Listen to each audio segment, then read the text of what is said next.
transformed the game. If anything, I thought he contributed immensely into eventually what the results became, because he started playing a little bit higher in support of Tunisia, and he threw the team in a lot higher position, and created that chaos that eventually led to the penalty. So having him around certainly will, I think, help create more moments in that taking period. Eswatini with the first corner kick of the game. The keeper comes out, Sekwani Murani. That's a confidence booster, isn't it? Very important for a goalkeeper in particular, if he comes out in the way he did. They came a long way. That was way out of his area, but picked it up confidently, and in the process seems to have landed awkwardly and hurt himself.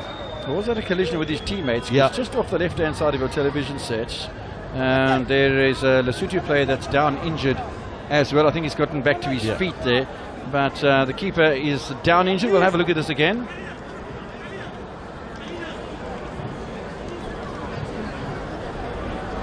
Oh, in fact, he collides with the Eswatini player in Junior Dlamini.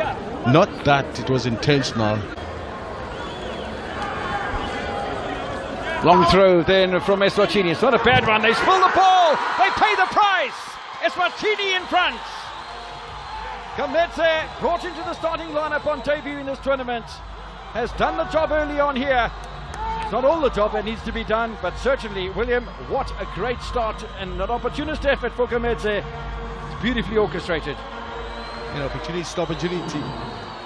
I think that is fair to say, because goalkeeper had the moment to be able to handle this ball without any pressure, but dropped it. I think he got a little bit too underneath it and spilled it. And Kametse, for who he is, excellent as he anticipated, and just drilled that ball.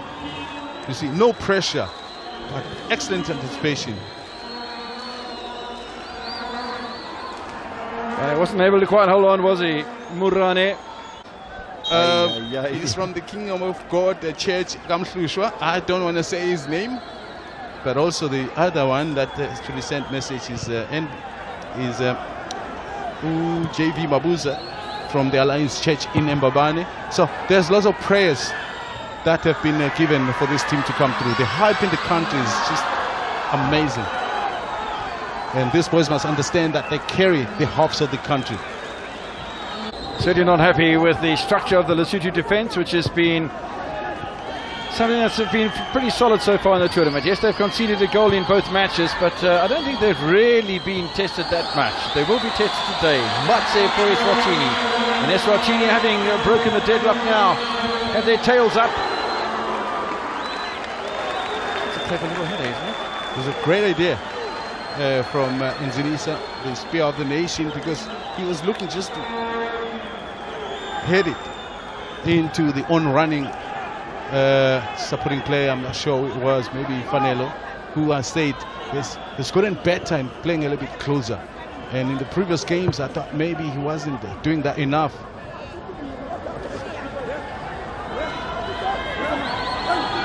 City are being bundled off the ball here. They've been pressurised in the midfield. Kametse and Inzunisa, they do lose out now with the bouncing ball in the middle of the park to the Lesotho side with Tsepo Tolowane. No foul, says the referee. Forward by Matse. He's playing an important role in the holding midfield. Now there's a space here for Tunisia. Flag stays down! And Eswatini lead by 2-0. Becomes the leading goal scorer of the tournament as well with 3 goals. Sapelo. Turning out to be a good day so far for Eswatini. Once again, Kametse is making a big difference. Close proximity for those players in the attack is so key, and Zinisa has improved so much in his understanding of being able to engage the players around him, because he only had to lay that one back and turned around and made the sprint towards goal, and the ball or the pass duly came into his path, and first touch was excellent, and then the rest was history. Look at that, he's through. Can't blame the goalkeeper much. The composure to get past Murani, beaten for the second time in 5 minutes. Eswatini scored twice. And suddenly Lesotho's hopes of playing against Senegal are lying in tatters, and we're only 20 minutes into this one. First, the execution was beautiful, but also just the run. It was a great idea on his part to be able to find that space on the side. If you just joined us in the earlier match between Angola and Botswana, saw Angola starting at the top of the table on goal difference ahead of Botswana in Group A. Botswana winning that match by 1-0. Going from second into a quarter-final position in a meeting with Zambia. It's gone wide of the target from Gamete.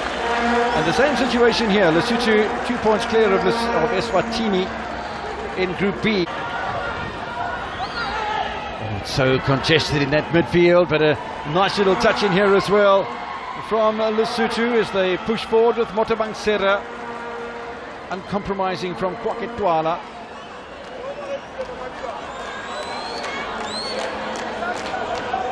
The Lesotho supporters will never give up hope. They know that before this match started they were top of the table with 6 points, and that's going to be a corner given away by Thabo Nkonto. First corner for Lesotho. And the danger, of course, Kevin, of scoring goals this early. And the story of 2 goals, that when you don't bury the game by scoring it dead, as long as you remain 2. And once the opposition scores 1, then the pressure is created and you get panic stricken, and then from there it's disaster. There's a little flick on across the area that came from Jane Tabanso from the corner, but Eswatini getting away with it. Even Gamete was back in the penalty area. Mamba and Nkonto waiting on the left-hand side while the play's out wide on the right. It's good to challenge by Retapili Rasetunsa. And that's another interesting change made by the Serbian coach. He's not afraid, as we said, to make the changes. And suddenly there's a little bit of hesitation between Rasetunsa and Murani. Unfortunately for Eswatini, they didn't have a player close enough to take advantage.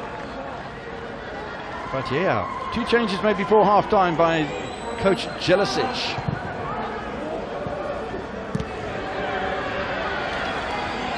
Mate with a little push forward.